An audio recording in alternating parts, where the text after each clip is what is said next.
¿Cómo están?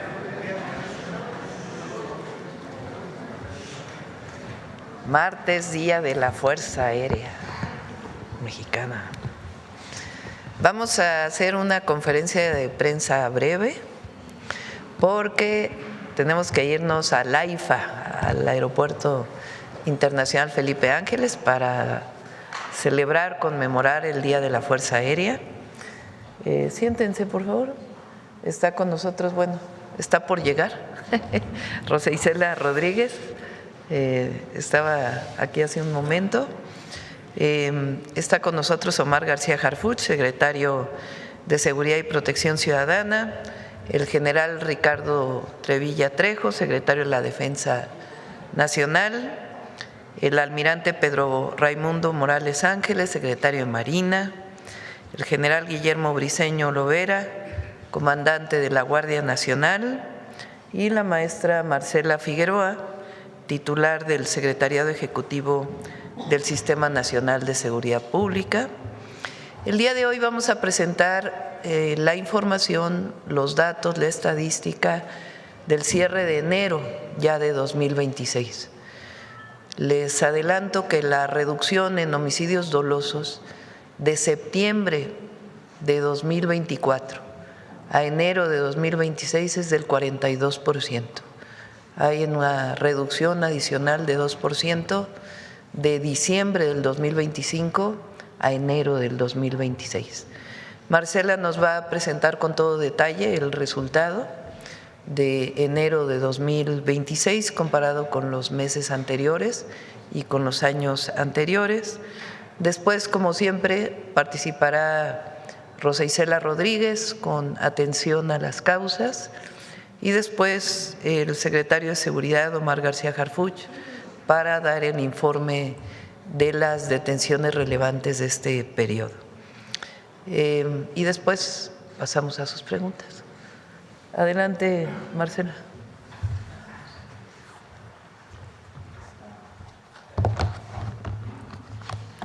Muy buenos días a todas y a todos. Con su permiso, Presidenta, como ya nos adelantaba la Presidenta, el día de hoy presentaremos el reporte de incidencia delictiva con cifras consolidadas al 31 de enero de 2026, con información de las 32 fiscalías estatales del país y a 16 meses del inicio de la presente administración.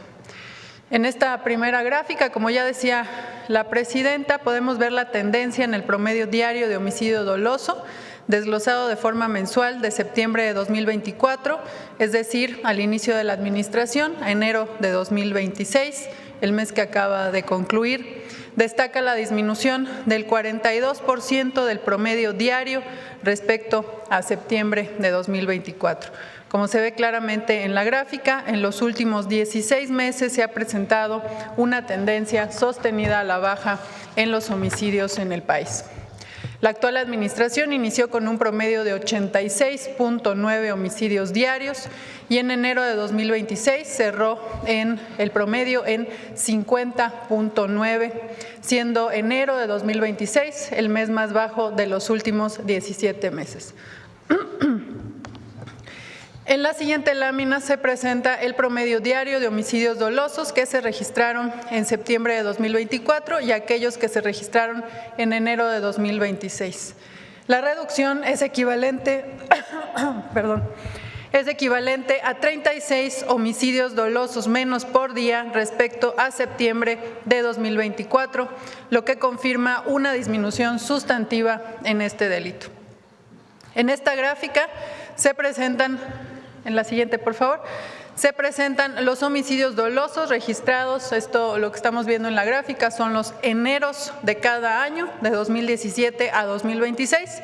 Destaca significativamente enero de 2026 como el enero más bajo desde 2016. A continuación, pasamos a las entidades federativas. Esta gráfica agrupa los homicidios dolosos a nivel nacional de enero de 2026. 7 entidades federativas concentraron el 50.6% del total de homicidios de todo el país. En primer lugar está Guanajuato, que representó el 8.8% del total de homicidios a nivel nacional.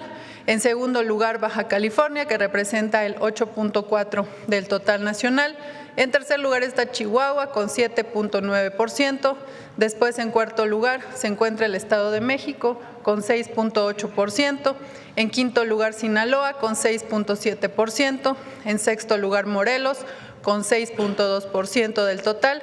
Y en séptimo lugar, Guerrero, con 5.8% del total nacional.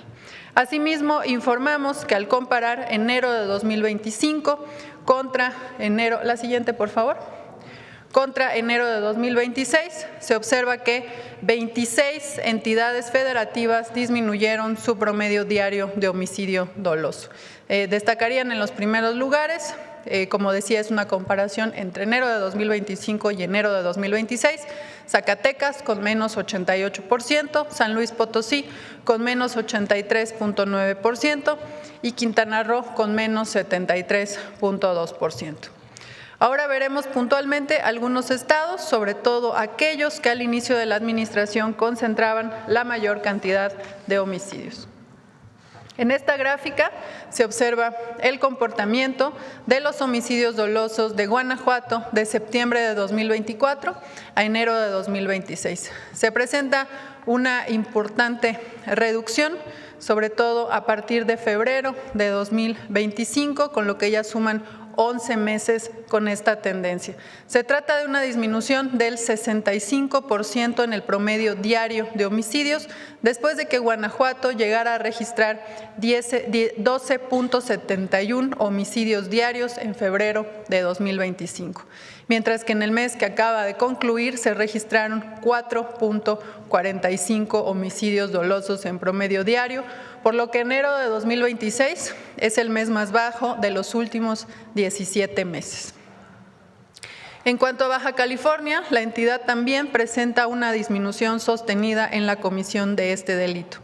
En septiembre de 2024 se registraron 7.13 homicidios dolosos diarios en promedio, mientras que en enero de 2026 el promedio disminuyó a 4.29, lo que significa una reducción del 40% en el promedio diario de homicidios dolosos en esta entidad. En la siguiente gráfica podemos observar el comportamiento de los homicidios dolosos, en este caso en el Estado de México, también de septiembre de 2024 a enero de 2026. También en este estado se observa una tendencia claramente a la baja. Si comparamos septiembre de 2024 contra enero de 2026, hubo una disminución del 48% al pasar de 6.63 a 3.48 homicidios dolosos diarios en promedio. La siguiente, por favor. En el caso de Guerrero también observamos una disminución significativa. Al comparar octubre de 2024 con enero de 2026, se tiene una reducción del 55% en el promedio diario de homicidios, al pasar de 6.58 a 2.94. En el caso de Nuevo León, hay una reducción del 76% en el promedio diario de homicidios, también en la administración actual del Gobierno de México. Como se puede ver en la gráfica, en septiembre de 2024 la entidad registraba un promedio de 5 homicidios dolosos diarios, mientras que en enero de 2026 el promedio de homicidios se redujo a 1.23, siendo enero de 2026 el más bajo de los últimos 17 meses. En esta siguiente gráfica presentamos la información referente a Tabasco. Si comparamos, en este caso, febrero de 2025, en donde hubo un reforzamiento de la estrategia de seguridad en esta entidad, contra enero de 2026, el mes que acaba de concluir, se observa una disminución del 70% en el promedio diario de este delito, al pasar de 3.21 homicidios promedio diario a 0.97, como decía, en el mes que acaba de concluir de enero. Ahora pasamos a la información de los delitos de alto impacto. En esta gráfica se presenta la información desglosada de manera mensual de los delitos de alto impacto, también de septiembre de 2024 a enero de 2026. La tendencia también, como se puede ver claramente en la gráfica, es a la baja. Si se compara octubre de 2024, cuando se registraron 636.6 delitos de alto impacto en promedio diarios, contra 441.3 que se registraron en enero de 2026, se tiene una reducción del 31%, destacando que enero de 2026 es el mes más bajo también de los últimos 17 meses. En la siguiente gráfica también podemos ver los delitos de alto impacto, pero en este caso de forma anual. También vemos una tendencia sostenida a la baja. Si comparamos, aquí vemos los últimos 9 años, y si comparamos el 2018, cuando el promedio diario de delitos era de 969.4, mientras que enero, que sería como comenzamos este 2026, que sería la cifra preliminar anual, se redujo a 441.3, lo que representaría una disminución del 55% en el promedio diario de delitos de alto impacto de forma anual. Ahora bien, ahora veremos el delito específico de robo de vehículo con violencia a nivel nacional, también de forma mensual, del inicio de la administración a enero de 2026. También vemos una clara tendencia a la baja. En este caso, la reducción es del 39%. En octubre de 2024 se registraron 149.13 robos de vehículo diarios en el país. Y en enero de 2026 se registraron 90.42 robos de vehículo con violencia diarios en promedio.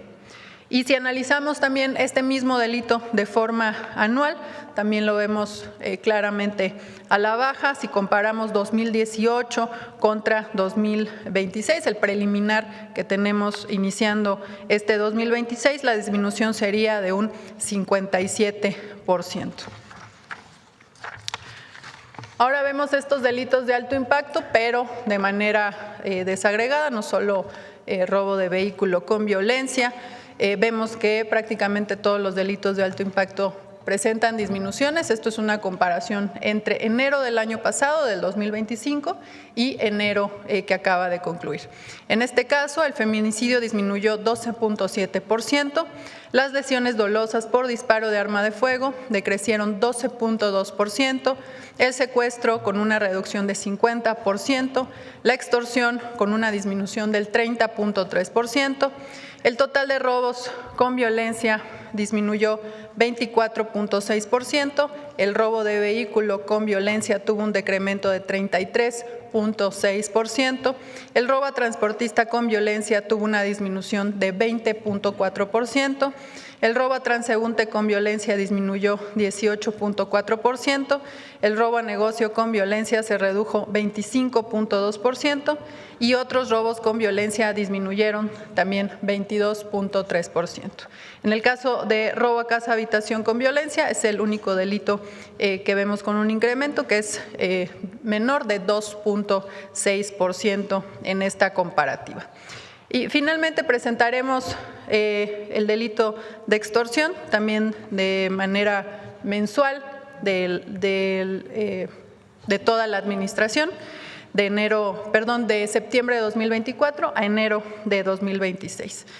Como vemos en la gráfica, a partir del inicio de la Estrategia Nacional contra la Extorsión, que como ustedes recordarán inició a principios de julio del año pasado, podemos identificar una reducción de que inició la estrategia del 38% en la comisión de este delito. De mi parte es cuanto respecto al informe de incidencia delictiva nacional. Como saben, estos datos estarán disponibles para su consulta en el portal del Secretariado Ejecutivo del Sistema Nacional de Seguridad Pública en los próximos días. Muchas gracias. Permiso, presidente.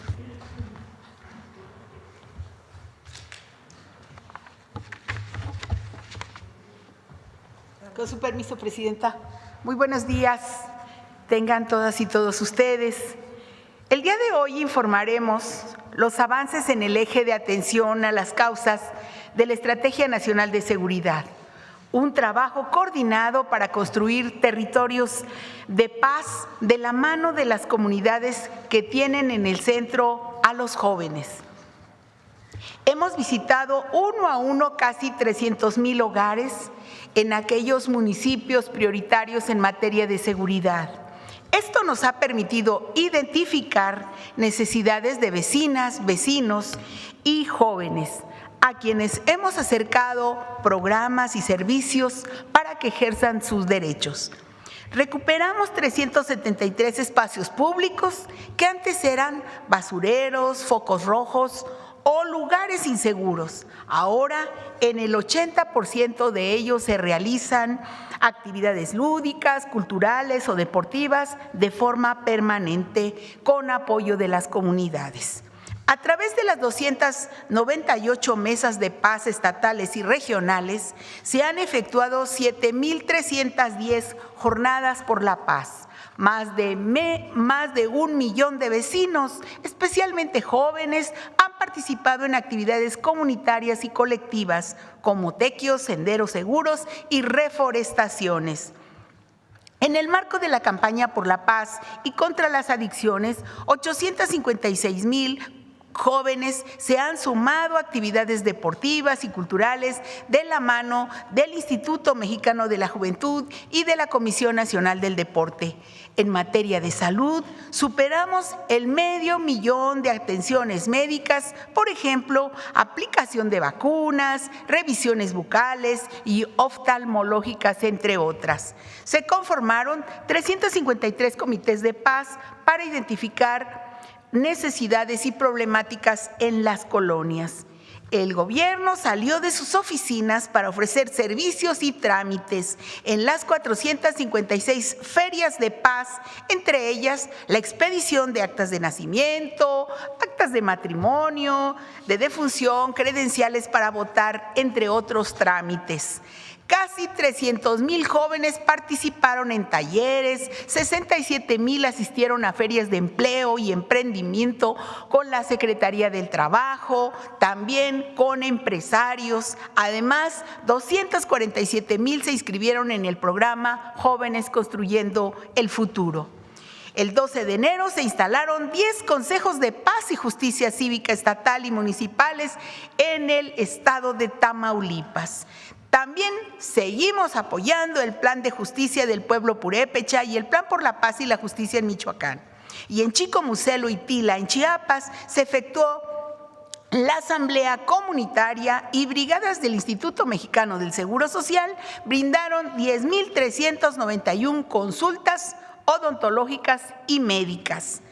También la Comisión Federal de Electricidad restituyó el servicio eléctrico en la localidad de Tierra Blanca, en Chiapas, en beneficio de familias del barrio El Calvario. A través de la Secretaría del Trabajo y Previsión Social, en el municipio de Gómez Palacio, Durango, se llevó a cabo la recuperación de espacios públicos. La Secretaría de Cultura sigue ofreciendo acciones permanentes como conciertos, convites y talleres de arte, donde al momento han participado más de 100,000 personas.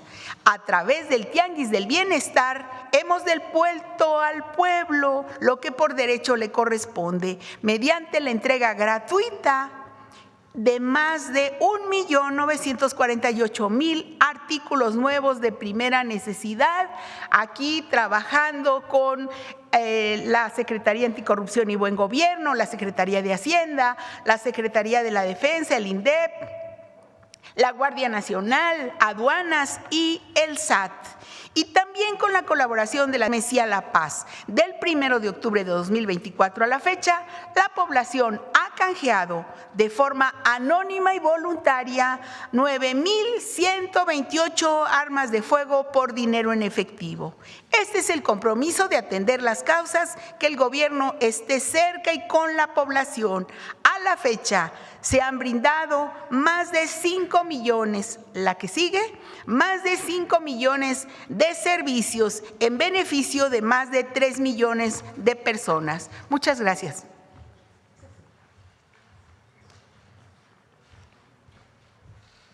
Con su permiso, señor presidente. Muy buenos días. Desde el inicio de esta administración, bajo el liderazgo de la presidenta Claudia Sheinbaum, se consolidó una estrategia que prioriza la atención a las causas, el uso estratégico de la inteligencia, la investigación criminal y una operación territorial coordinada entre la Secretaría de la Defensa Nacional, la Secretaría de Marina, Guardia Nacional, Fiscalía General de la República, Secretaría de Seguridad y Protección Ciudadana y el Centro Nacional de Inteligencia. Este trabajo conjunto entre las instituciones del Gabinete de Seguridad y la coordinación de las autoridades estatales ha permitido debilitar estructuras criminales, detener objetivos prioritarios, combatir delitos de alto impacto y brindar mayor protección a la ciudadanía. Del 1 de octubre del 2024 al 31 de enero del 2026 se han obtenido los siguientes resultados. Por delitos de alto impacto han sido detenidas 43.438 personas. Se aseguraron más de 327 toneladas de droga, incluyendo 1.800 kilos y más de 4 millones de pastillas de fentanilo. También se decomisaron 22.800 armas de fuego. El Ejército y la Marina han desmantelado más de 2.000 laboratorios para la producción de metanfetaminas. Y en acciones en alta mar se han asegurado 51 toneladas de cocaína. Esto representa una afectación directa a las capacidades financieras y operativas de las organizaciones criminales, además de evitar que millones de dosis de droga lleguen a los jóvenes en las calles. Como ya lo mencionó Marcela Figueroa, estas acciones han tenido un impacto directo en la disminución de la violencia, que se ve reflejado en una reducción de 42% en los homicidios dolosos, que representa 36 homicidios menos que en septiembre del 2024. En representación del Gabinete de Seguridad voy a mencionar algunos casos relevantes realizados en enero. En Chiapas, en una operación encabezada por la Policía Estatal, fueron detenidas 4 personas, entre ellas Hugo Alexis N., alias El Espíritu, jefe de célula del Cártel de Chiapas. Se aseguraron 4 armas largas y un vehículo con reporte de robo. En una operación coordinada del Gabinete de Seguridad y autoridades estatales, en Torreón, Coahuila, se realizó la detención de 6 integrantes del Cártel del Noreste. Entre los detenidos se encuentra Eber José N., alias El Águila, identificado como objetivo prioritario y generador de violencia con presencia en Moris, Chihuahua. Cuenta con una solicitud de orden de aprehensión por autoridades de Estados Unidos y está relacionado en agresiones contra diferentes autoridades, además de participar en los lamentables homicidios cometidos contra la familia Levarón en noviembre del 2019. En esta acción se aseguraron armas de fuego, cargadores y vehículos. En el Estado de México, en seguimiento a trabajos de investigación desarrollados en colaboración con la Fiscalía General de Justicia del Estado de México y la Secretaría de Seguridad del Estado de México, se realizó la detención de 11 personas que operaban con alto nivel de violencia en los municipios de Tultitlán y Coacalco, vinculadas con al menos 16 homicidios, además de participar en la venta y distribución de droga, así como en extorsiones diversas. En Pachuca, Hidalgo, fue detenido Alejandro N., quien cuenta con ficha roja y orden de arresto con fines de extradición, identificado como uno de los 10 fugitivos más buscados por el FBI, que ofreció una recompensa por información que llevara a su captura. Es requerido por las autoridades de Carolina del Norte, también por robo de arma, por robo con arma de fuego, robo de vehículo, homicidios y secuestro en primer grado. En el estado de Querétaro, el Gabinete de Seguridad, con apoyo de la Fiscalía y Policía Estatal, ejecutaron 12 órdenes de cateo y detuvieron a 30 personas, entre ellas a Diego N., líder de una célula delictiva de los Salazar, encargado de coordinar la venta y distribución de droga, armas, extorsión, así como agresiones a grupos antagónicos y reclutamiento de integrantes de la organización criminal para operar en Querétaro, Sinaloa y Guerrero. En Mazatlán, Sinaloa, fue detenido Daniel Alfredo N., alias El Cubano, quien cuenta con una orden de detención con fines de extradición. En Culiacán, Sinaloa, en seguimiento a trabajos de inteligencia e investigación, se detuvo a Jesús Emir N., alias Radio 13, identificado como uno de los responsables del ataque contra los 2 diputados ocurrido el 28 de enero en el mismo municipio.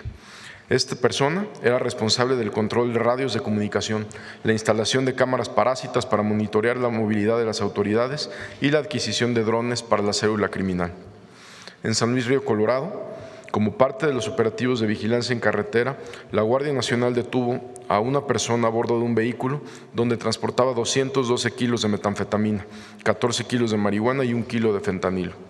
En González, Tamaulipas, fueron detenidas 4 personas, entre ellas Serapio N., jefe de célula para la organización delictiva Los Rojos, responsable del tráfico de drogas, personas, armas, extorsión, homicidio, robo de hidrocarburo y generador de violencia en diferentes municipios. Fueron aseguradas 5 armas de fuego, granadas, cargadores, cartuchos y vehículos. Desde la implementación de la Estrategia Nacional contra la Extorsión, instruida por la presidenta Claudia Sheinbaum, se han incrementado el número de denuncias ciudadanas en el 089. Del 6 de julio del 2025 al 1 de febrero del 2026, se han recibido 142.505 llamadas, de las cuales el 89% fueron extorsiones no consumadas gracias al acompañamiento en tiempo real de los operadores. 15.708 llamadas, que representan el 11% del total, fueron extorsiones consumadas y que aportaron información para la apertura de más de 5,000 carpetas de investigación por parte de las fiscalías estatales. Derivado de estas carpetas de investigación, en 24 estados de la República han sido detenidas 814 personas por este delito, en colaboración entre las autoridades federales y las autoridades estatales.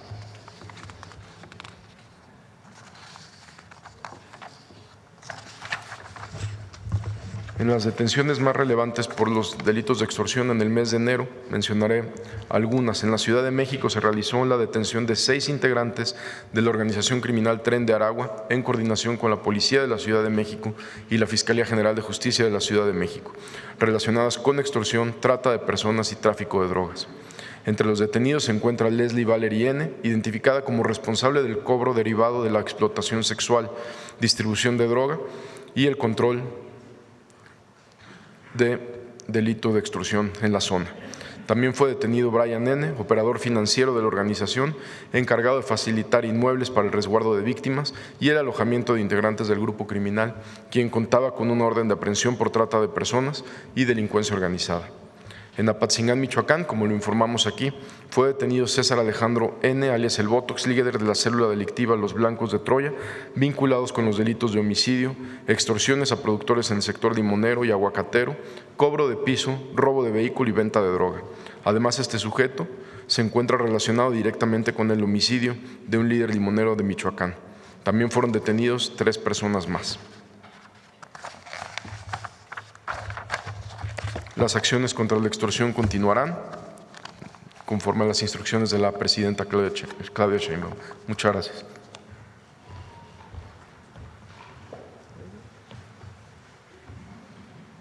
Informe de resultados de septiembre del 2024 a enero del 2026. Reducción de homicidios dolosos en un 42%, lo que significa 36 homicidios diarios menos que en septiembre del 2024. Enero del 2026 es el mes de enero con menos homicidios en los últimos 10 años. Además, de enero de 2025 a enero de 2026, 26 entidades de la República disminuyeron su promedio diario de homicidios. Los delitos de alto impacto se redujeron 31% en el país.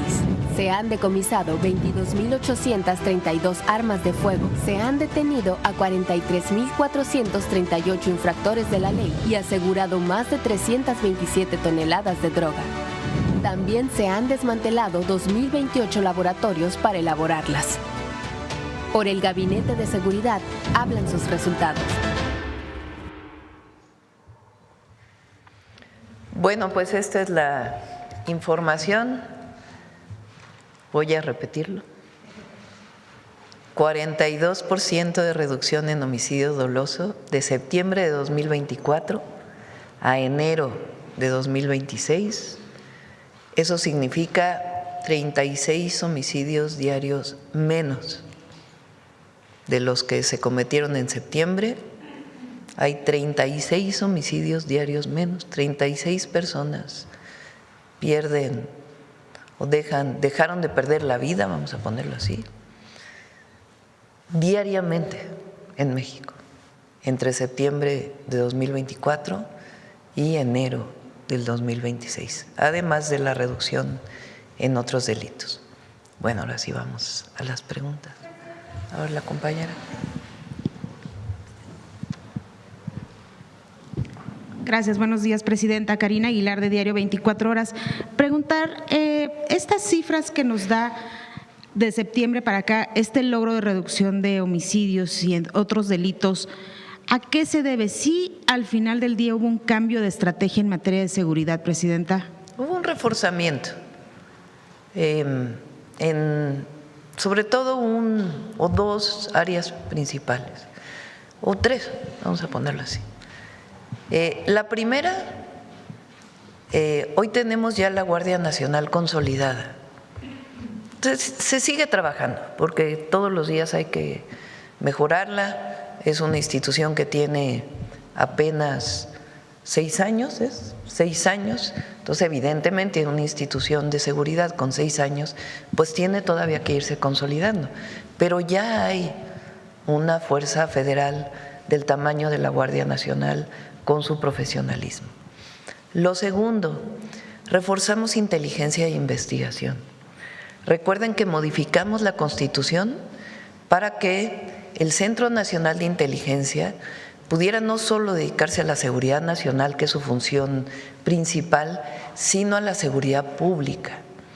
Y al mismo tiempo que hubiera un solo sistema y una plataforma que se está consolidando, donde la información de defensa, de Marina, del propio Centro Nacional de Inteligencia y la información de los estados sea trabajada de una manera profesional para poder tener mucho mayor información, para tener carpetas de investigación como coadyuvantes de la Fiscalía, de las fiscalías estatales o la Fiscalía General, para poder hacer detenciones de personas que no salen al otro día, sino detenciones realmente con pruebas fehacientes de la comisión de delitos.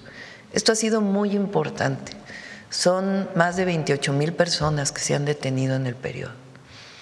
Y lo tercero, pues tiene que ver con una coordinación mayor con los estados de la República y todas las instituciones del Gobierno de México. Obviamente se ha reforzado atención a las causas también, con una nueva estrategia que además va a tener todavía un fortalecimiento mayor en atención a las y a los jóvenes de México. Gracias. Preguntarles también si ya tienen indicios de los motivos por los cuales fueron secuestrados los mineros en Sinaloa. Sí, Omar. Con las primeras detenciones que realizó el Ejército de 4 personas presuntamente responsables de la privación ilegal de la libertad, lo que mencionan es que fueron confundidos las primeras declaraciones de los detenidos con integrantes de un grupo antagónico. Esas son las primeras declaraciones. Vamos a tener más información y, por supuesto, vamos a tener más detenidos al respecto. En este sentido, las mineras en general, no solamente en Sinaloa, ¿se han acercado a ustedes o han tenido ustedes alguna información de que están siendo extorsionados, de que están siendo amedrentados su personal o la propia empresa minera? En este caso específico no habíamos tenido previamente una denuncia o queja de que hubieran sido extorsionados o de que hubiera sido alguna de los integrantes de esta empresa molestado por algún grupo delincuencial. No lo teníamos registrado. En este caso específico no, pero en otros casos de otras mineras tienen En otros lugares de la República sí hemos tenido trabajos y denuncias y también detenciones cuando ha habido algún tipo de extorsión, no necesariamente de mineros, sino de empresas en general. ¿En qué estados particularmente es donde más se registra este tipo de extorsiones a las extorsiones? Como lo mencionamos ahorita, son más de 800 detenidos en 24 estados principalmente de la República. También preguntarle sobre un caso de un muchacho desaparecido en Cuautitlán Izcalli. Dicen que Yeshua se llama, que ya lo está atendiendo el gobierno del Estado de México. Sin embargo, denuncian que fueron los mismos policías municipales de ese lugar y no han podido dar con ellos. Incluso han advertido que van a cerrar vialidades para encontrar. ¿Usted está al tanto de este caso? Sabemos, y como bien lo menciona usted, esa investigación la tiene la Fiscalía General de Justicia del Estado de México. Nosotros ya también tenemos una muy buena relación y coordinación con el Estado de México, y en lo que podamos ayudar para resolver este caso lo vamos a hacer, pero la investigación la tiene la Fiscalía. ¿Pero sabe si sí fueron policías? Yo no tengo conocimiento si sean policías, sí. Gracias. Presidenta, preguntarle sobre el acuerdo que firmó el día de ayer con los… De todas maneras, el día de hoy les instruí al Gabinete de Seguridad para que se puedan reunir con la Cámara Minera, para que no había, digamos, ninguna denuncia en particular sobre que hubiera extorsión. Pero de todas maneras es importante estar en contacto con las distintas empresas mineras de nuestro país, pues para poder escuchar sus planteamientos y en todo caso ofrecer el apoyo que se requiera. También, Presidenta, sobre el acuerdo que firmó el día de ayer con laboratorios, ¿cuáles son los alcances del acuerdo? ¿Cuáles son las metas? ¿Cuándo se podrá, qué se va a realizar en México y cuándo se podrá ya ver materializado este tema? Es un acuerdo entre Birmex, que es la empresa de distribución y era la empresa de fabricación de vacunas en México. México era autosuficiente en la producción de vacunas. Eso es parte de lo que se perdió durante pues, el llamado periodo neoliberal. Nosotros estamos queriendo recuperar una parte de la producción de medicamentos y vacunas a través de Birmex.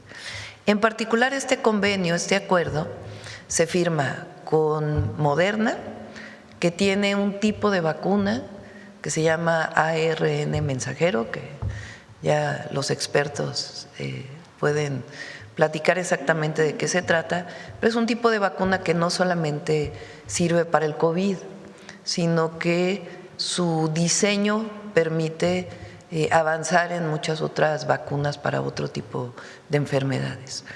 Entonces, actualmente se va a fabricar primero la vacuna de COVID aquí en nuestro país.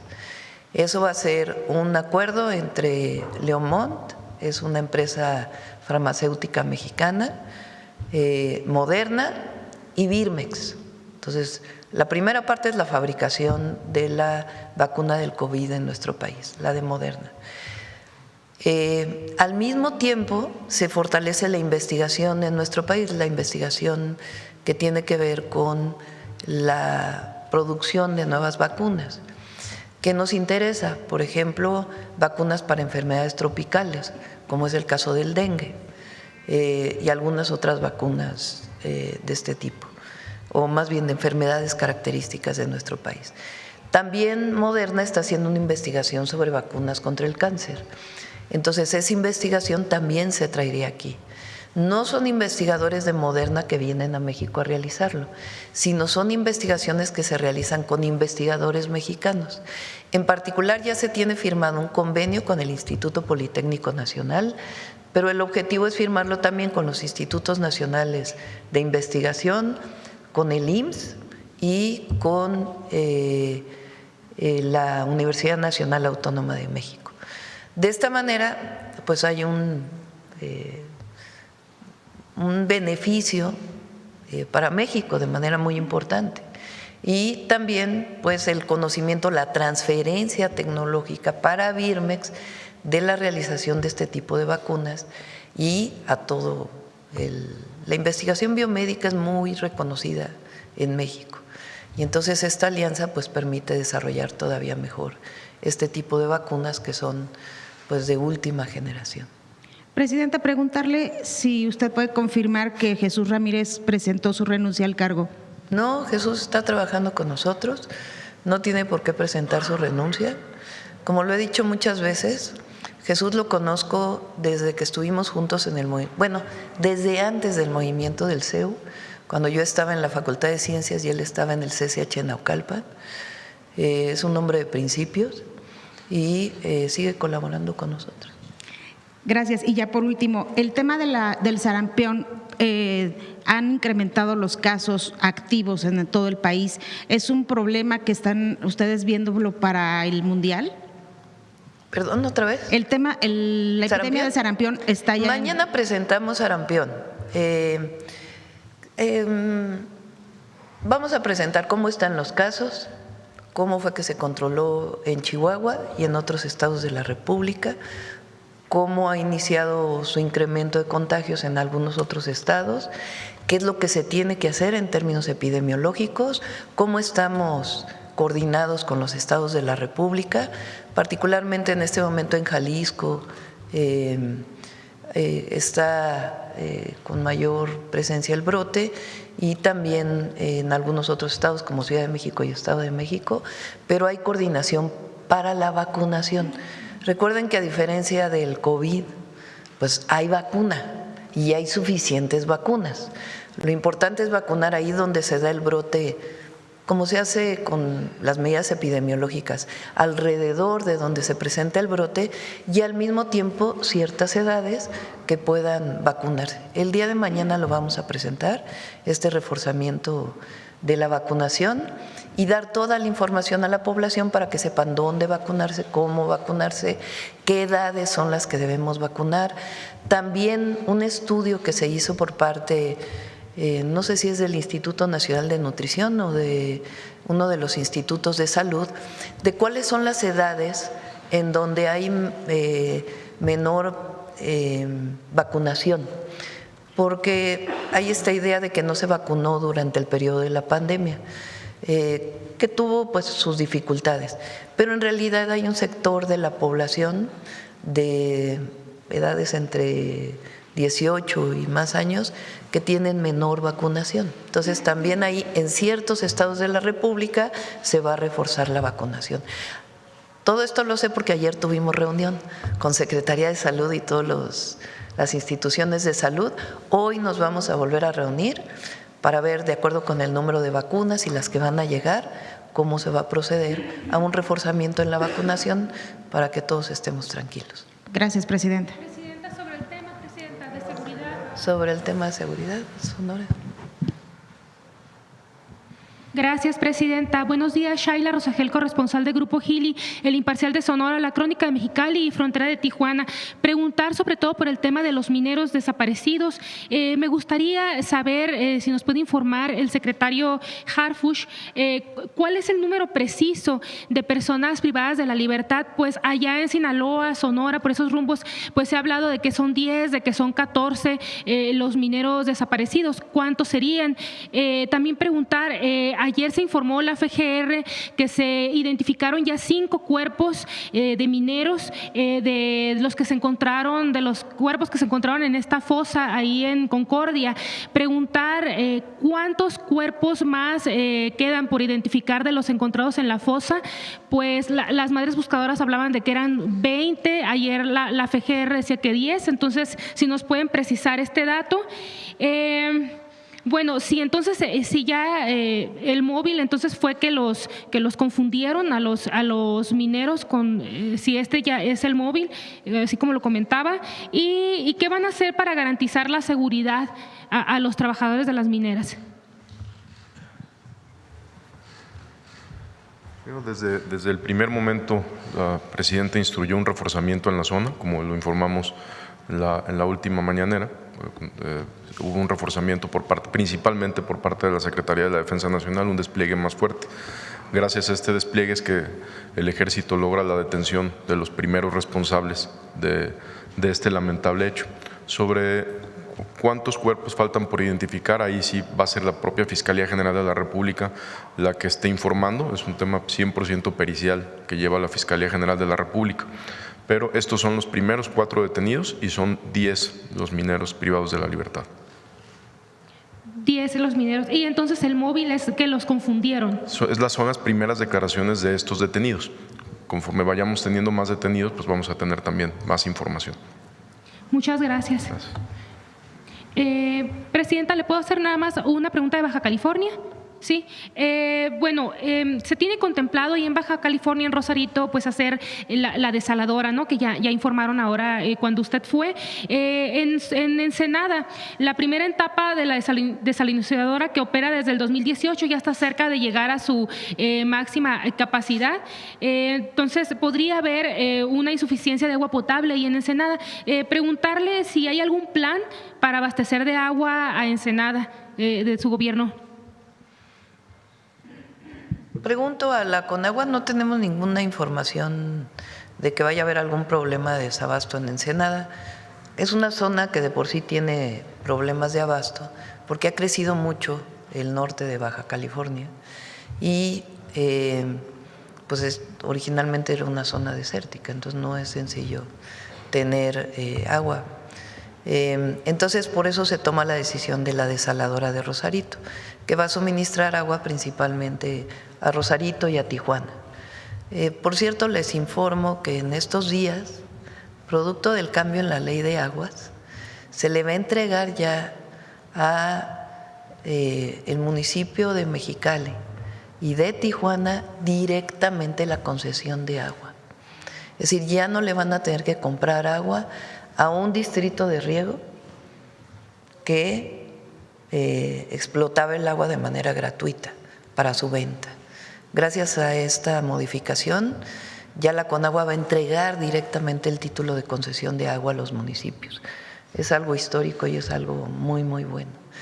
Y en el caso de Ensenada lo revisamos y le pido a la Conagua que pueda dar más información. Muchas gracias, presidenta. Gracias.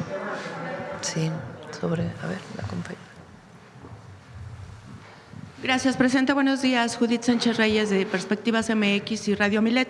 Si nos puede hacer la precisión el secretario de Seguridad, ¿a qué cártel pertenecen esos 4 detenidos? Y ¿cuál es, digamos, la cantidad de las personas encontradas sin vida? ¿Son 4 de los 10 mineros que secuestraron? O no sé si nos pueda precisar.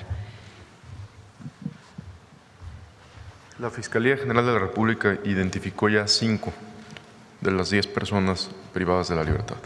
Y estos son una célula de los Chapitos. Es confirmado ¿A qué grupo, digamos, qué grupo antagónico era con quien fueron confundidos estos trabajadores? Pues como sabemos, la lucha entre ellos es entre Chapos y Mayos. Entonces, estos sujetos, estos detenidos son de la célula de los Chapitos. Muchas gracias. Presidenta, en otro tema, ¿qué motivó la cancelación del encuentro con legisladores estadounidenses el día de ayer a su visita? No, yo nunca lo confirmé. O sea, no estaba en mi agenda. Siempre planteamos que en este caso de los legisladores que venían, los iba a recibir la Secretaría de Relaciones Exteriores. No estaba en mi agenda recibirlos, así fue pues teníamos otros temas y esa fue la decisión que tomamos. Nunca cancelé la reunión con los legisladores. Bien, presidenta, gracias. He recibido a otros legisladores y en este caso pues teníamos otros temas en la agenda también muy importantes y tomamos la decisión de que lo recibiera la Secretaría de Relaciones Exteriores. Bien, presidenta, gracias por aclarar. En otro tema, en Oaxaca se ha pues revelado que el hermano del gobernador Salomón Jara tiene pues varios familiares en la nómina, 3 hijos, su nuera, el yerno y 10 sobrinos. Esto pues ha generado mucha inconformidad en la población oaxaqueña y más allá de esta acción presenta que pues se califica como nepotismo y que afecta directamente pues la imagen del gobernador, ¿no considera usted que también afecta a lo que tiene que ver pues con los principios del movimiento del partido al que usted pertenece, debido a que replican pues prácticas que tanto se ha criticado del pasado? En ese sentido, también preguntarle, presidenta, ya hay una ley justo para evitar este tipo de prácticas, pero entrará en vigor hasta el 2030. En tanto que otras acciones desde la Federación se pueden hacer o se van a implementar justo para erradicar estas situaciones. Eso ya está en la ley desde hace mucho tiempo. De hecho, Miguel de la Madrid metió parte de esas leyes, después de que López Portillo tenía varias familiares en la nómina. Ahí viene, si recuerdan, que no sirvió de mucho, pero lo que le llamaron la renovación moral. Y entonces vinieron cambios que tenían que ver con esto. Después se hicieron otros cambios. A nivel federal no se puede contratar a un familiar hasta el nivel 4. ¿Qué quiere decir nivel 4? Uno va haciendo las relaciones, ¿no? Por ejemplo, un hermano mío pues tiene una relación directa. La esposa del hermano pues tiene otra relación. Y así hasta el 4.º nivel. Son relaciones directas hasta el 4.º nivel. Entonces está prohibido contratar a una persona hasta el 4.º nivel. Puede haber una circunstancia en donde ya haya habido un familiar que trabajaba desde antes en el gobierno, antes de que llegara la otra persona. En esos casos, por protección laboral, no se considera este caso. Pero no se puede contratar cuando se llega. Cada entidad también tiene su propia legislación. Desconozco cuál es la legislación en el caso del estado de Oaxaca. También desconozco si tiene familiares contratados el gobernador, pero en todo caso no debería ser así. Si es el caso, pues no debería ser así, no debería haber familiares contratados, y es algo que ya está en la legislación. Lo que es al 2030 tiene que ver con tiene que ver con familiares en puestos de elección popular. Si se es un presidente municipal, no puede postularse el hermano, así hasta el 4º nivel también, que no podría postularse para el mismo puesto de elección popular de manera inmediata, sino que tiene que esperarse pues un siguiente periodo para poderse postular. Así está planteada ya la aprobación en la Constitución de la República para puestos de elección popular. Y en este caso, moralmente, Presidenta, porque al final del día, como bien lo dice, o sea, cada estado se maneja de manera independiente, pero estuvo el ejemplo de este ejercicio de revocación de mandato que los oaxaqueños salieron a manifestar justamente su inconformidad por este tipo de acciones. Él ganó la revocación de mandato. Eso hay que ponerlo en su justo término, porque he visto algunos artículos o sea, él gana la revocación de mandato, eso es importante. Pero hubo población que votó en contra, pues en todo caso él tiene que trabajar para demostrarle a esa población que votó en contra que pues todavía va a seguir mejorando su gobierno. Y en caso de que haya familiares contratados, pues no está bien, no es correcto. Bueno, también nada más comentar que este proceso se denunciaron una serie de irregularidades. Bueno, lo tiene también, que revisar las autoridades electorales, pero lo cierto es que él gana la revocación y pues tiene que trabajar más duro para convencer al otro porcentaje que no votó a favor, para que pues todavía mejore más el gobierno que está desempeñando. Y en caso de que haya algún familiar contratado, pues no es correcto y debería tomar pues las medidas necesarias. Bien, Presidenta. Y quisiera yo preguntarle, por ejemplo, dentro de lo que son las reuniones de seguridad, si se tocan, se abordan, a lo mejor casos de esta naturaleza, sobre que haya señalamientos o ya denuncias consolidadas de servidores públicos, gobernadores, o sea, cualquier persona que esté dentro de lo que es el ámbito de la gobernanza o de la clase política. Se lo pregunto porque ha trascendido, por ejemplo, que la exdiputada federal del PRI, Carla Ayala, que actualmente tiene un cargo dentro de su partido, que es la Secretaría de Vinculación con la Sociedad Civil, será vinculada a proceso en próximos días, justo también porque fue denunciada en su momento de abuso de autoridad, también de hacer esta práctica de nepotismo al tener, al parecer, familiares en la nómina, pero sobre todo por hacer este clásico moche de quitarles dinero del sueldo y las prestaciones a su equipo de trabajo. De hecho, una de sus trabajadoras hizo esta denuncia. Preguntarle en este sentido, ¿bajo qué medidas o con qué medidas coadyuva justamente el gobierno federal, respetando justamente esta división de poderes, para evitar que este tipo de casos se repliquen y que solamente se queden quizá en algunos señalamientos o las denuncias que sí están presentadas, pero que a veces están viciadas o se vician dentro ya de las instituciones jurídicas, para que realmente haya un castigo y se evite que este tipo de prácticas sigan permeando en el país? Tiene que haber una denuncia, y particularmente a las instituciones anticorrupción o de función pública o de auditoría que haya en las distintas entidades de la República, o a las fiscalías. No en todos los casos, hay casos que se llegan a tocar en el gabinete cuando hay una denuncia, o en mi caso, por ejemplo, cuando voy por el país y me presentan una denuncia, pues lo canalizo de inmediato a la Fiscalía General de la República o en su caso al propio Gabinete de Seguridad para que se tomen pues las medidas para hacer las investigaciones conducentes. En todos los casos tiene que haber pruebas. Una vez que haya pruebas, pues entonces tiene que procederse a la sanción. ¿Y se da, digamos, monitoreo, seguimiento de qué es lo que sucede con este tipo de casos, Presidenta? La Fiscalía tiene que hacerlo y el Gabinete de Seguridad coadyuva en caso de que haya una denuncia directa al Gabinete de Seguridad. Entonces, si una persona tiene una denuncia de un acto de corrupción de algún servidor público, los invitamos a que presenten a la Fiscalía General de la República o a las fiscalías estatales, o en todo caso que se acerquen con el Gabinete de Seguridad para poder conocer, coadyuvar en la investigación y en todo caso apoyarlos para presentar la denuncia. Bien. Y finalmente, Presidenta, hace unos días la Suprema Corte de Justicia avaló la constitucionalidad del cobro a empresas que descargan aguas residuales en ríos, incluso cuando no es posible medir directamente el volumen de contaminantes por fallas o ausencia de medidores.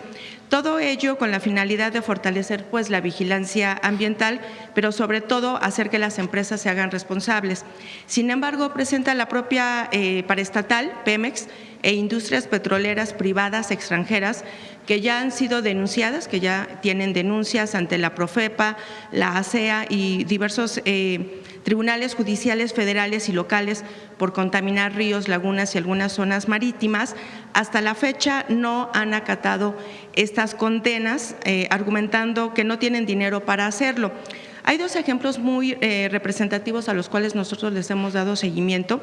Uno de ellos es la condena que se dio contra la Comisión Federal de Electricidad por la contaminación de la laguna de Tampamachoco en Tuxpan, Veracruz, en 2010, y 5 contra Petróleos Mexicanos en La Venta, Tabasco, que llevaron a cabo campesinos de ese estado por contaminación ambiental hace 10 años. ¿Qué medidas se tomará, ¿no?, desde la Federación, desde el Gobierno federal, para garantizar que justamente pues estas empresas, que incluso son empresas del Estado y demás petroleras privadas y extranjeras, cumplan con las condenas por contaminación ambiental? Hay dos maneras de cumplirlo, igual que en el otro caso. Una es la Profepa, que pone multas y exige remediaciones. Y la otra pues es la propia Fiscalía, cuando son delitos penales. En esos casos también puede haber reparación integral del daño. Entonces puede sustituirse el que un funcionario vaya a prisión porque la paraestatal o la empresa pública del Estado haga la remediación de la contaminación. Vamos a revisar estos dos casos que planteas, a ver qué es lo que se ha hecho y hasta dónde se ha avanzado. Pemex tiene muchas multas en su historia por contaminación y tienen la obligación de remediar. Y en la mayoría de los casos tienen esquemas de remediación. Hay un área en Pemex que se dedica justamente a esto. Pero en estos dos casos revisamos cuál es el avance. Y también pues en lo que tiene que ver con las empresas extranjeras. Sí, por supuesto. También todos deben cumplir con las medidas ambientales y con la remediación, igual que las mineras. Las mineras, una vez que termina la explotación de su mina, tienen la obligación de la remediación de la mina. Tienen una parte de descontaminación y tienen que incluso reforestar las zonas. Gracias, presidente. A ver, vamos a ver de este lado, a ver. Gracias, muy buenos días, presidenta. Demián Duarte, de Sonora Power. Bueno, sí cumplí con la tarea, ¿no?, de ir a conocer el interurbano y la red de estaciones, y la verdad es que pues puedo decirle, incluso presento por ahí un testimonio en un reportaje que subimos a nuestros canales digitales.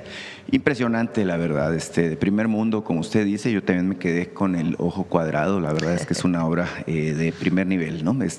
Y creo que es importante que se nos haga costumbre, ¿verdad?, en México, que las obras, financiadas por los recursos del gobierno, que son los recursos del pueblo, pues sean justamente de la alta calidad que siempre nos hemos merecido, pero que no necesariamente se nos daba antes, ¿no? Entonces es muy importante.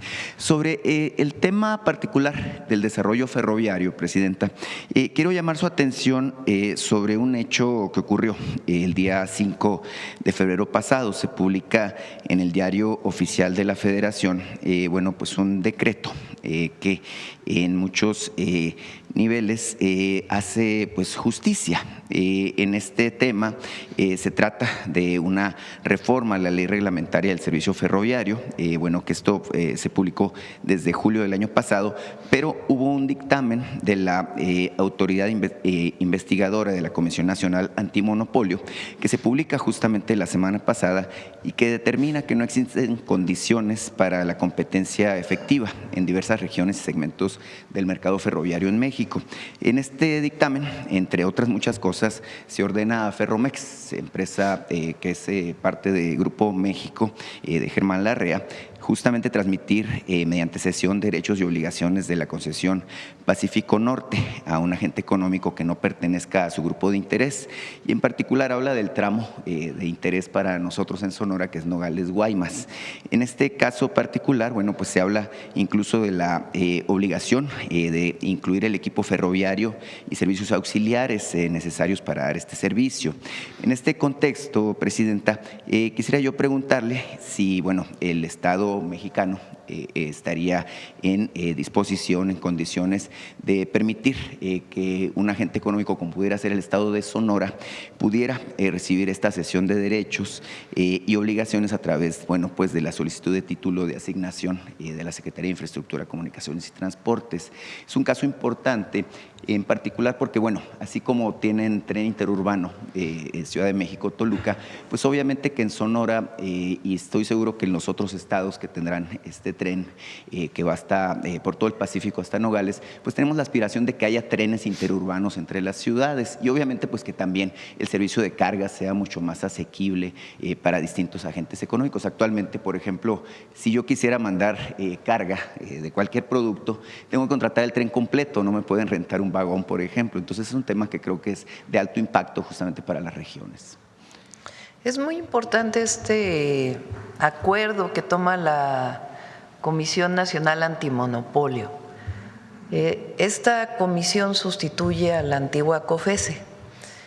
Se hace mucho más pequeñita y su función es esencialmente técnica.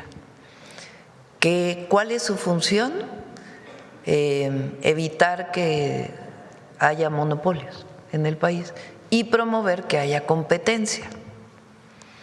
A ver si Andrés Layuz te pasa el mapa de cómo están concesionadas las vías de ferrocarril de carga en nuestro país.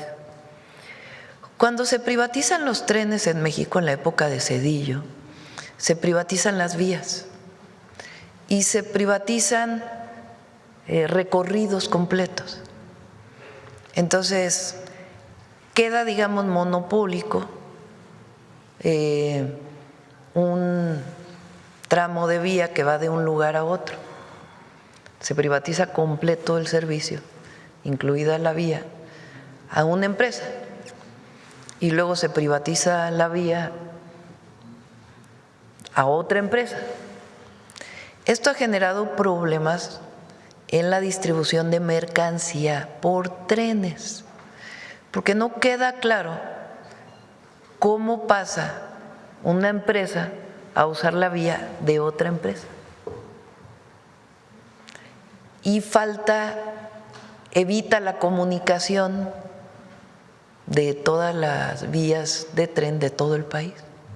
A ver si ahorita nos lo pasan para que se pueda entender. Entonces, si tú privatizas un recorrido, privatizas otro recorrido y no queda claro que este tren de esta empresa puede pasar también por aquí y este tren de esta empresa también puede pasar por aquí y también puede pasar hacia el sur y pueden cambiar de vías adecuadamente con una forma eficiente, pues entonces la que va de este lugar a este lugar, si no tiene conectividad con la parte de abajo, pues entonces se va a quedar en ese lugar. Entonces eso genera pues muchos problemas para la distribución de ferrocarril. La Comisión Nacional Antimonopolio acaba de decir pues que hay monopolio en muchos sentidos. ¿Quién tiene ya que entrar al proceso de una nueva regulación en coordinación con estas empresas? La Agencia Reguladora de Transporte Ferroviario y Movilidad Integrada, que es la que dirige Andrés Layuz. Y entonces ahí se tienen que sentar para poder pues resolver este problema de ineficiencias muy graves que se cometieron. Es decir, aparte de que se privatizó, y no debería de haberse privatizado, porque el tren de carga es rentable, entonces, ¿qué sentido tenía privatizarlo si es un tren rentable y era parte de todos los mexicanos? Primer problema. Y segundo problema, que fue en la época de Zedillo. Y segundo problema, la manera en que se privatizó, que generó monopolios por zonas, por regiones. Entonces, es hasta ahora que la Comisión Nacional Antimonopolio hace esta resolución y tiene que haber pues una revisión de cómo evitar y cómo hacer más eficiente el traslado de mercancías en nuestro país y ver si hay otros que puedan participar en este proceso. Bueno, es muy importante, como sabe, en su visita reciente a Sonora, pues estuvimos en el puerto de Guaymas, en el recinto portuario, y ahí obviamente pues se habló de la importancia innata que tiene justamente el tren para la movilización de todo tipo de mercancías. En el puerto, bueno, actualmente se mueven lo que son minerales, lo que son granos, y usted vio el proyecto, bueno, integral que se está desarrollando ahí, que incluso plantea la perspectiva de movilizar automóviles, autopartes y algunas otras cosas. Justo derivado de su presencia en este importante acto que se realizó en su visita a Sonora, le quiero preguntar, esta pregunta se la planteé en Tijuana y usted pidió tiempo para revisar el caso. El mismo gobernador, Alfonso Durazo, le hizo el planteamiento el domingo en Guaymas al respecto del tema del tramo pendiente justamente del tren de Nogales, esta bypass justamente que busca sacar el tren de la ciudad, del medio de la ciudad, para vincularlo con la frontera. Estamos revisando el tramo nada más, el trazo. Y ya pues daremos muy pronto la solución. Sí, le insisto en el tema porque hay preocupación, evidentemente, porque pues tiene un año paralizada esta obra y el tema es que se inunda, ¿no? Como es un túnel que corre justamente. Sí, no se va a dejar así, pero tenemos que revisar el trazo, que es algo importante. Claro. Justamente en el contexto de su visita a Sonora, Presidenta, sé que la abordaron habitantes de la región de Nacozari. En particular, me contactaron después de su visita para hacerme ver un asunto que a ellos preocupa mucho. Mire, usted sabe que en Sonora tenemos estrés hídrico, incluso pues hay un plan hídrico pues que está ya planteado y que la idea pues es que se complete. Me dicen los habitantes de Nacozari que ellos dependen de una cuenca que es la del río Moctezuma, bueno, que hay una presa en desarrollo y que tiene desde tiempos, imagínense, del gobierno de Guillermo Padres, que fue del año 2009 al 2015, que se inició la obra, se invirtieron alrededor de 80 millones de pesos ahí y nunca se terminó la construcción de la presa que se llama Centenario. Es un asunto importante porque Nacozari además tiene un problema de que no tienen fuentes de agua potable a la mano. Hay contaminación relacionada con la operación de una mina de cobre ahí y bueno, pues es una problemática histórica que ellos padecen. Me dicen que le entregaron incluso pues algún oficio, en términos de que pues la necesidad es que se requiere que se le asignen recursos para terminar esta presa. Estamos hablando de alrededor de 140 millones de pesos. Y en este mismo tópico, mire, me reportan que detectaron 3 pozos, 3 concesiones de pozos para explotación que están a nombre del municipio de Nacozari precisamente. Nada más que lamentablemente esta agua que se extrae de estos pozos no se está destinando para el uso previsto, es decir, para consumo humano, sino que se está destinando para operación de la mina, perdóneme, de Grupo México. No sé qué le parece esta situación. Lo revisamos. Le pido a Conagua que lo revise. Claro. Por último, Presidenta, de la reunión relacionada con las vacunas, preguntarle solamente si este plan tiene que ver también con lo que se ha estado planteando en el Plan México para justamente sustituir este tipo de importaciones. Sí, es parte del Plan México, que se produzca en México más. Sí. Muchas gracias, Presidenta. Gracias. Bueno, vamos de este lado.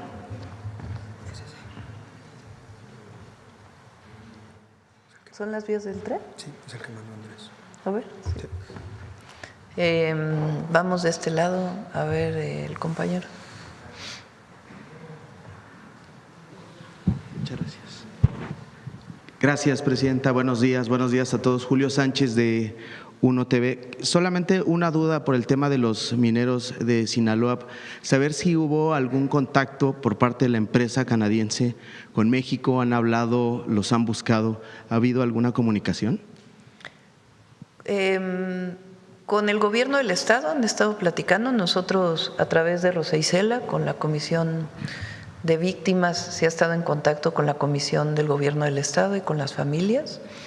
Y como dije hoy, le pedí al Gabinete de Seguridad que estuviera en contacto con la Cámara de la Industria Minera para poder conocer sus necesidades de seguridad y poder apoyar más. Muchas gracias, Presidenta. En otro tema, y que tiene que ver con seguridad, ayer estuvieron aquí familiares de 4 turistas del Estado de México que viajaron, estaban, entiendo, de vacaciones en Sinaloa y que fueron, pues en un principio lo que se sabe, de acuerdo a los testimonios, que fueron secuestrados o desaparecidos, no sabían, 2 personas fueron liberadas, pero todavía 4 permanecen en calidad de desaparecidos. Estuvieron ayer, hicieron manifestaciones, a ver qué información tiene al respecto, secretario. Sí, lo que tenemos conocimiento es que habían rentado unos racers, unos vehículos, son interceptados por un grupo criminal, secuestran a 6 personas, liberan tiempo después a dos personas, se mantienen 4 todavía retenidas. Estamos trabajando con el gobierno del estado para dar con su paradero y tener detenidos. En este caso, a diferencia del otro, en este caso no tenemos detenidos todavía. ¿Se habló con los familiares? ¿Está en contacto? Hay un contacto establecido, por supuesto, por parte de la Fiscalía. Ok, secretario, muchas gracias. Aprovechando, secretario, si me permite, quisiera preguntarle, también se dio a conocer a medianoche pues un enfrentamiento o algo que ocurrió en Sinaloa y se reporta la muerte de un familiar de uno de los presuntos líderes del cártel de Sinaloa, Ismael El Mayo Zambada. ¿Usted puede confirmar esta información? Todavía no tenemos la identidad confirmada. En cuanto tengamos la información se lo confirmamos. ¿De quién es esta persona específicamente? ¿Qué fue lo que ocurrió? ¿Nos puede platicar qué fue lo que pasó? De este caso todavía no tenemos información completa. En cuanto la tengamos se la compartimos de inmediato. Al momento no tiene nada de información. De las personas fallecidas, ¿no? Pero de lo que ocurrió, si fue una balacera. Un enfrentamiento entre grupos delincuenciales. ¿En dónde ocurrió, secretario? Hubo uno en Ahome y hubo uno a las afueras de Culiacán. Sí. Fueron dos agresiones distintas. Es todo la información que se tiene de manera oficial. Sí. Ok, secretario, muchas gracias. Presidenta, si me permite, ustedes dicen que, o de acuerdo a la información oficial, el delito de homicidio va con una reducción muy importante. El día de ayer la organización México Evalúa también presenta un informe y habla sobre los desaparecidos. Incluso dice que por lo menos en la última década se incrementó más del 200% el número de personas desaparecidas. Dice que a la par de la información oficial que hay sobre número de homicidios, también tendría que integrarse, digamos, de manera oficial, las personas desaparecidas. Esta situación, usted, ¿qué información se tiene, digamos, sobre los desaparecidos? Tenemos pendiente el informe de desaparecidos. Estamos terminando de fortalecer el tema de la alerta para poder dar ya toda la información. Puedo adelantarles algo. La manera en que se registraban antes las personas desaparecidas y que se registraron posteriormente es distinta. Se estableció un esquema de registro en una plataforma, independientemente de si se presentaba la denuncia en las fiscalías o no. Hemos estado revisando la información que viene en esta plataforma y eso es parte de la información que vamos a presentar.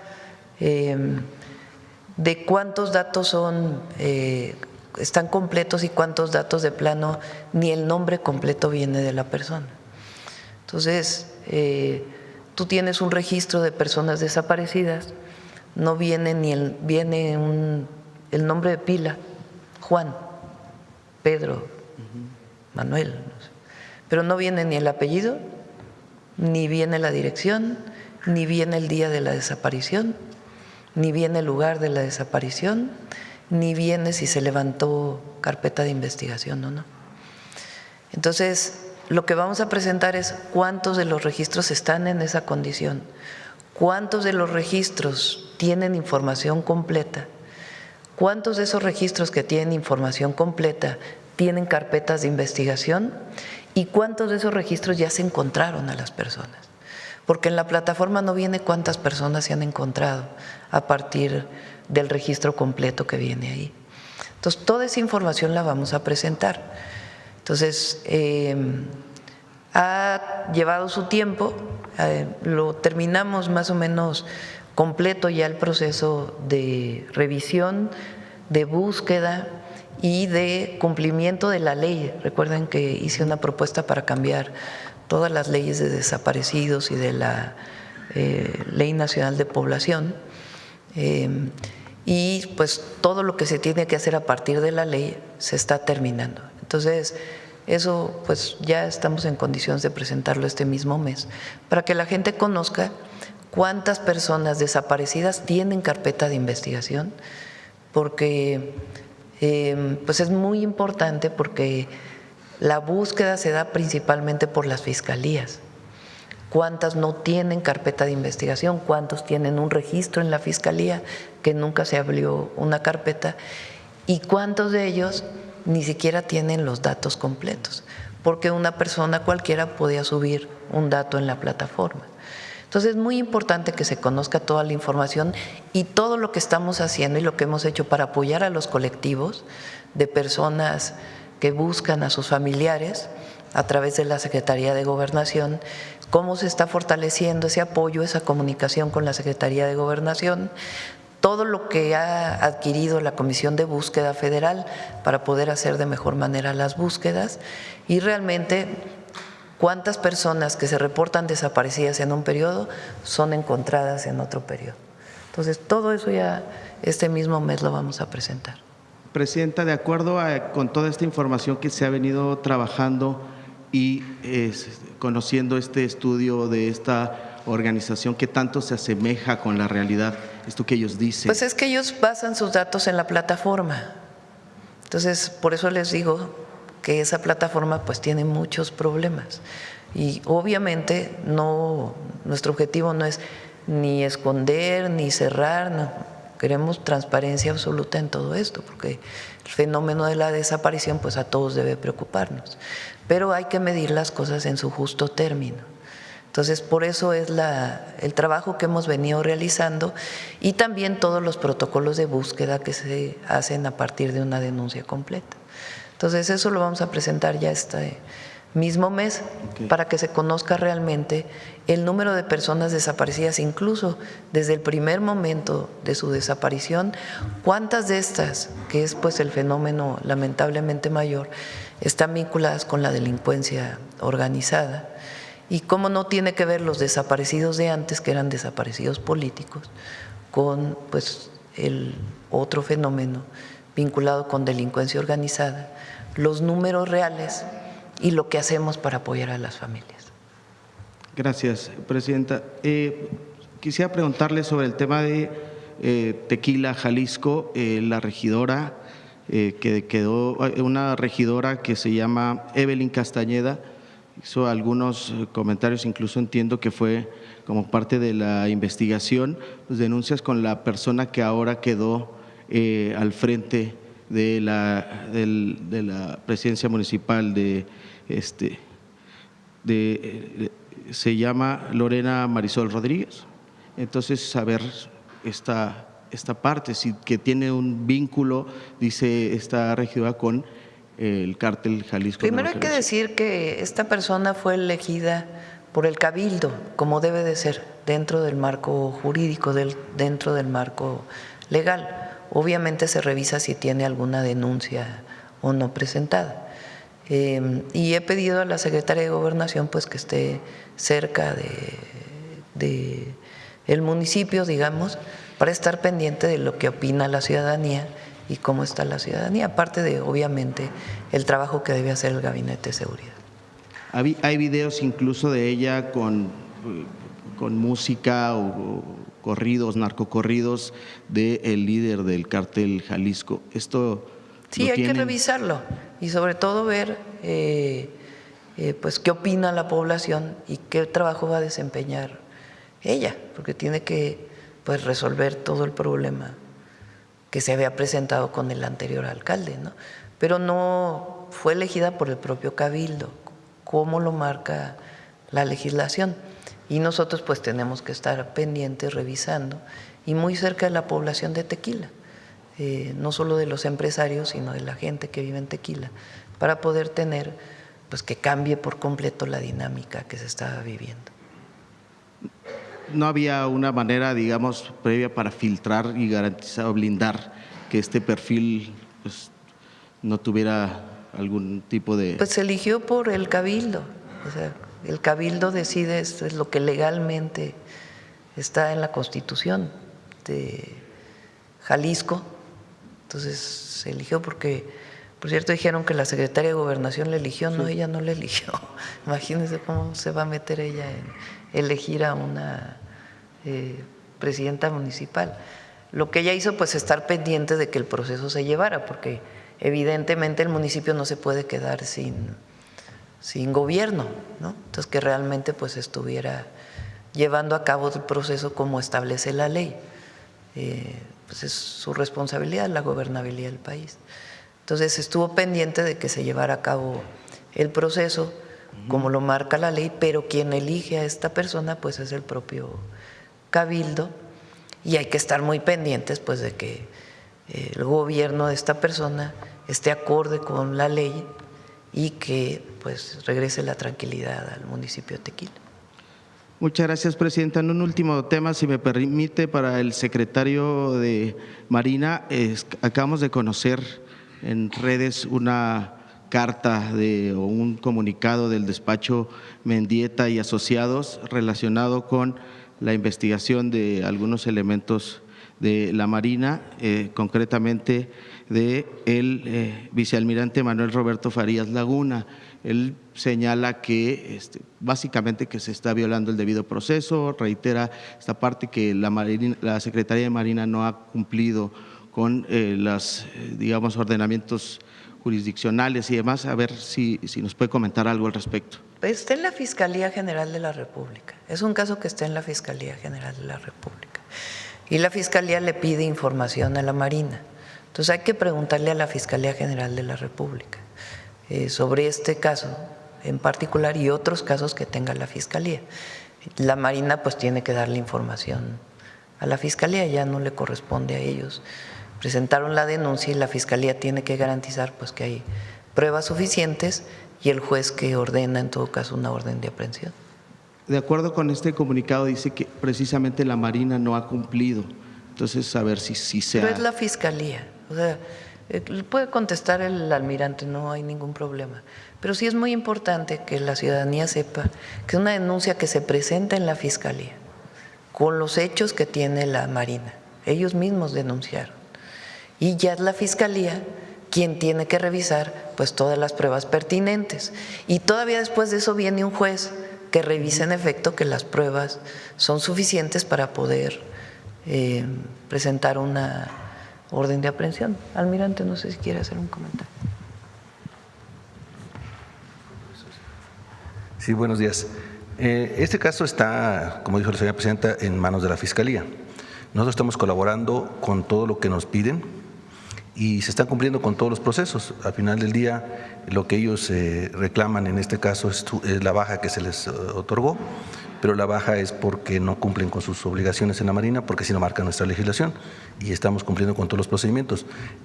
Todavía los imputados tienen derecho a acudir ante los jueces para apelar a lo que nosotros estamos determinando, pero pues tendrá que determinar la autoridad competente. Secretario, dice aquí en el comunicado que la autoridad castrense sigue negando el acceso a la información requerida y amparándose en el argumento genérico, dice aquí, de seguridad nacional, el cual no ha sido avalado judicialmente y contraviene órdenes expresas de la autoridad jurisdiccional. Eso es lo que dice el comunicado de los abogados. La carpeta de investigación la tiene la Fiscalía y la Fiscalía es la que presenta ante el juez las pruebas de los hechos. Nosotros le otorgamos a la Fiscalía la información que nos solicitan, conforme a lo que estaríamos en desacato si no lo hiciéramos. Ahora, los jueces ordenan cierta suspensión de algunos hechos y los acatamos como lo marca la ley. Muchas gracias, secretario. ¿Por qué no aclara de una vez el tema de la información del interoceánico? Le pregunté ayer. Sí. En el tema del interoceánico ha habido varias solicitudes de información para saber incluso las grabaciones que se tuvieron durante los recorridos de los trenes. Esa información no se está negando de facto, simplemente porque está en una carpeta de investigación, la ley no nos permite proporcionarlas.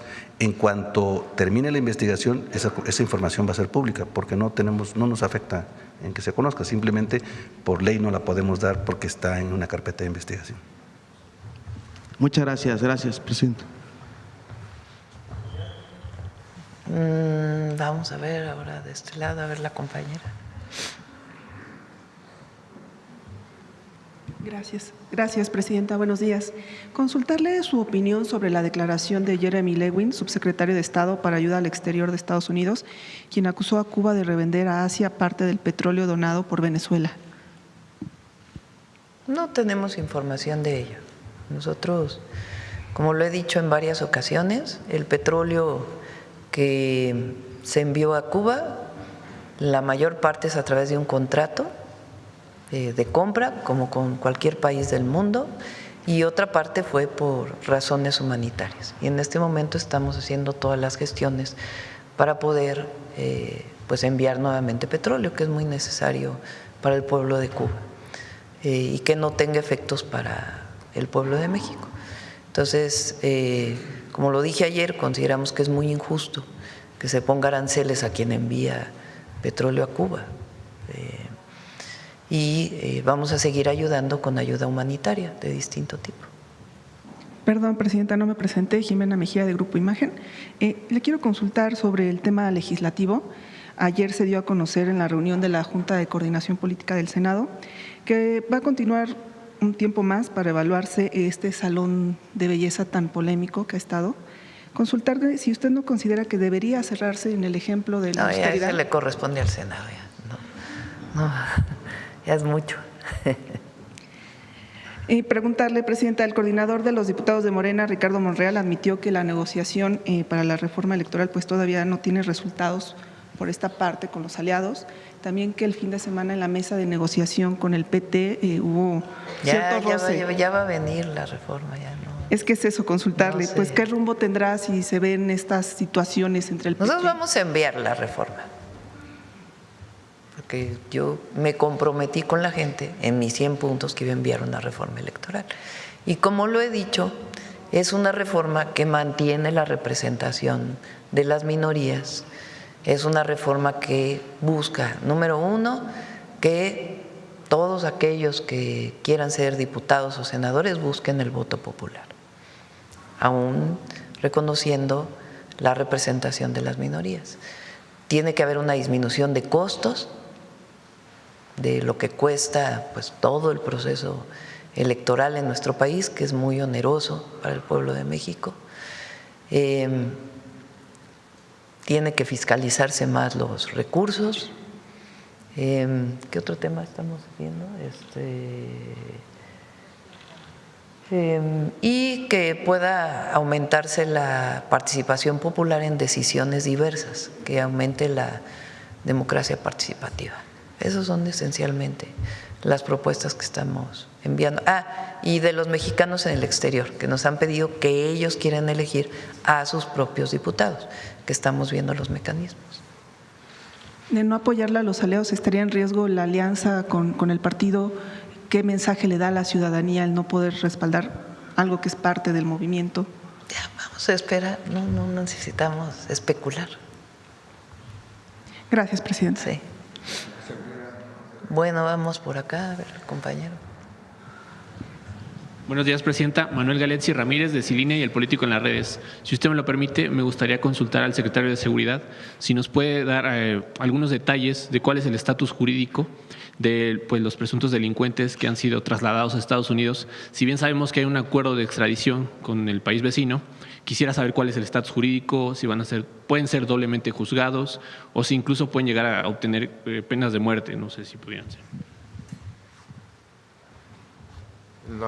En la solicitud del Departamento de Justicia que firma la titular, ahí mismo dice que ninguno será sujeto a pena de muerte. Entonces ellos tienen distintos juicios, algunos que ya han iniciado, otros que todavía no, pero la pena de muerte se descarta para todas las personas que han sido enviadas a Estados Unidos. ¿Y también hay algún acuerdo para que posiblemente lleguen a cumplir sus penas aquí en el país? Pues al final son ilícitos que cometieron aquí en territorio nacional. No, hay personas que tienen todavía asuntos pendientes aquí en México. Entonces ha habido otros casos donde son liberados en Estados Unidos y por Estados Unidos nos los entregan a nosotros para que cumplan acá su condena.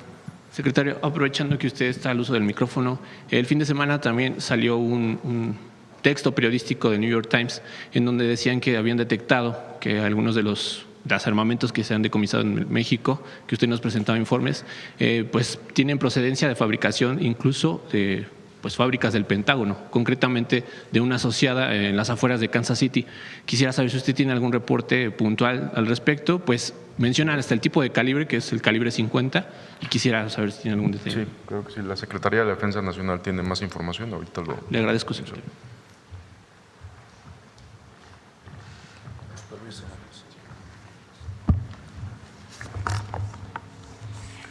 Bien, buenos días. Les voy a dar algunos datos que pueden ayudar a entender el problema que tenemos con todo ese armamento y municiones que provienen de Estados Unidos. En la presente administración se han asegurado 18,000 armas largas y cortas.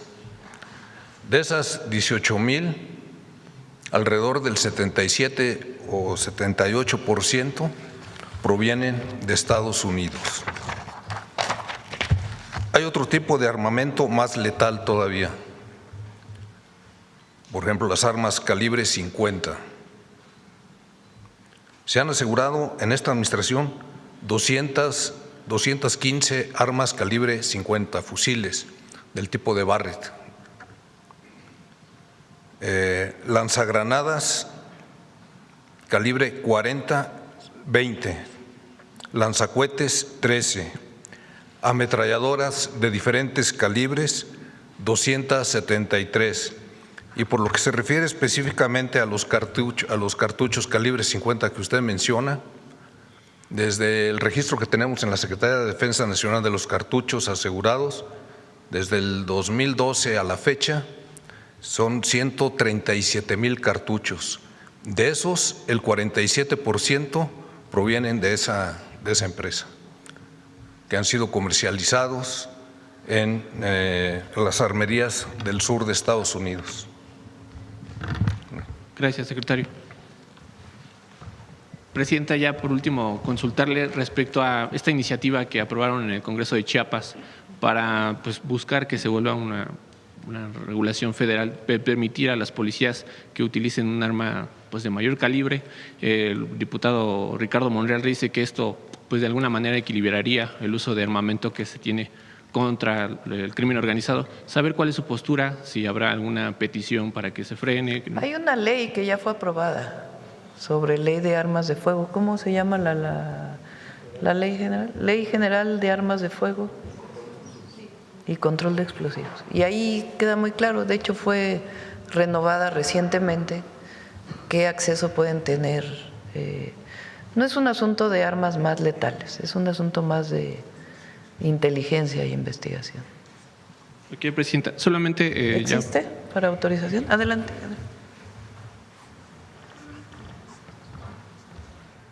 De hecho, la misma Ley Federal de Armas de Fuego y Control de Explosivos permite que cuando se considera conveniente y a solicitud de los gobiernos de los estados se analiza por parte de la Secretaría de Defensa Nacional y esta dependencia puede autorizar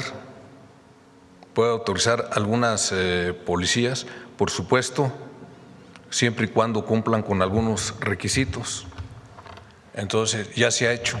En algunos estados se les ha autorizado, pero sí, ya lo contempla la ley.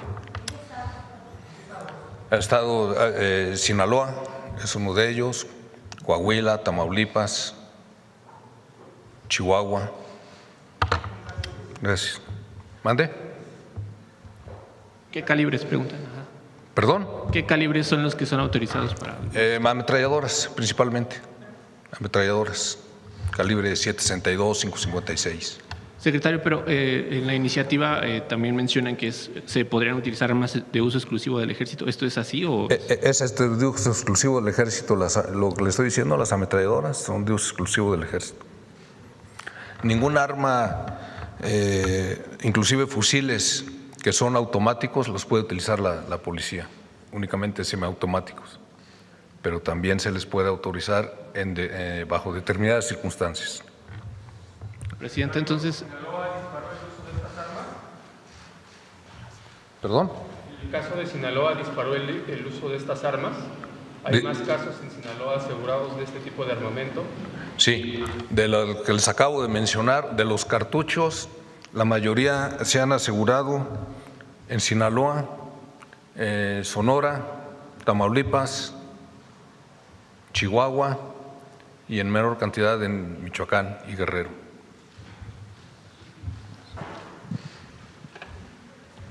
Estamos evaluando que las demandas que tenemos contra las armadoras incluyan esta parte. Es una empresa privada que comercializa estos armamentos, aunque sean del uso exclusivo del Ejército de Estados Unidos. Entonces es muy importante que se investigue cómo estas armas que comercializa esta empresa privada llegan a manos de la delincuencia organizada en nuestro país.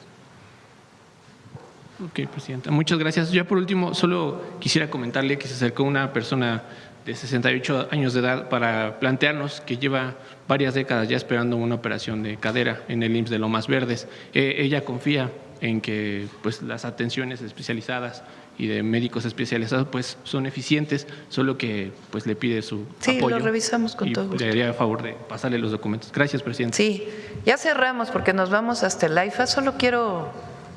Ponme otra vez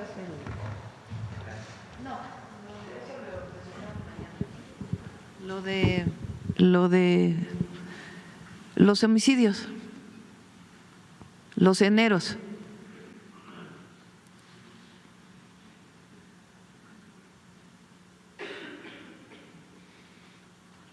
Fíjense, este es 2017, enero de 2017, homicidio doloso. Enero de 2018, enero de 2019,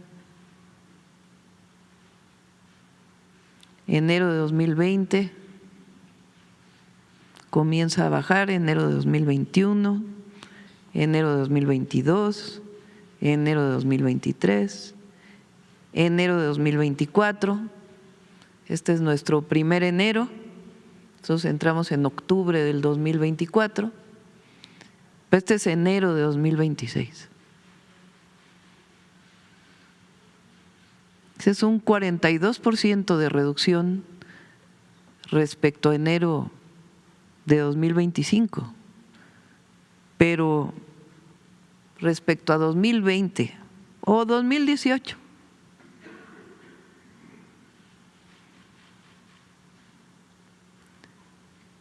Esto no se logra si no hubiera un trabajo profesional, honesto, dedicado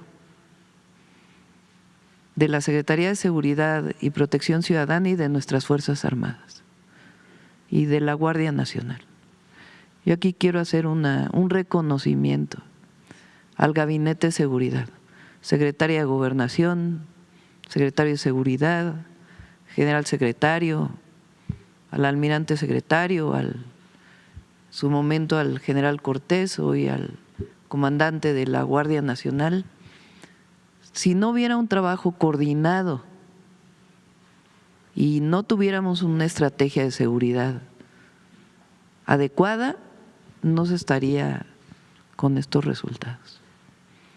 Entonces quiero hacer un reconocimiento público al Gabinete de Seguridad y a todo el equipo, porque son las Fuerzas Armadas, soldados, soldadas, guardias, hombres y mujeres, agentes de policía, marinos, Armada, Fuerza Aérea y muchos que están en atención a las causas, que ponen su vida para defender la de todos nosotros. Entonces, realmente un reconocimiento por este resultado que estamos presentando el día de hoy. Muchas gracias. Nos vemos mañana.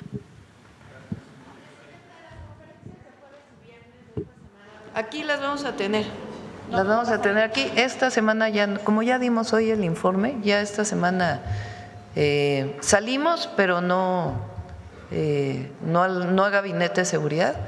Las recuperamos la próxima semana. Entonces vamos a tener mañana, vamos a presentar lo de sarampión, miércoles, jueves viene Marcelo Ebrard a presentar lo de las mineras que les dije, y vamos a presentar carreteras y trenes, pero lo vamos a posponer a la siguiente semana. Y el viernes vamos a presentar las iniciativas que tienen que ver con cultura, con cine y otros temas. Y el domingo vienen productores, artistas, por los incentivos que vamos a presentar para el cine en nuestro país. A las 11 de la mañana aquí. Sí, van a venir, los vamos a invitar a que se tomen foto con las actrices, los actores. Gracias. Sí, vamos a ir a Sinaloa. Ya les damos exactamente la fecha. Hasta luego. Gracias.